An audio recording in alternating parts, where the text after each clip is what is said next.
عباس الموسوي، انطيني قائد فصيل سياسي، قائد تيار سياسي يسوي مثل ما سوى مقتدى الصدر اليوم.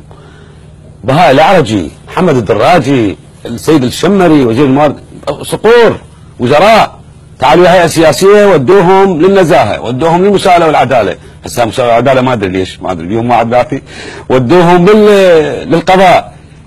من يسويها؟ لا من يسويها؟ يسويها نور المالكي، يسويها عمار الحكيم، يسويها سليم الجبوري، يسويها جمال الكربولي. من يسويها؟ مثل ذلك فليتنافس المتنافسون. هذا عمل جيد. اليوم ما قام به السيد من ارسال هؤلاء الى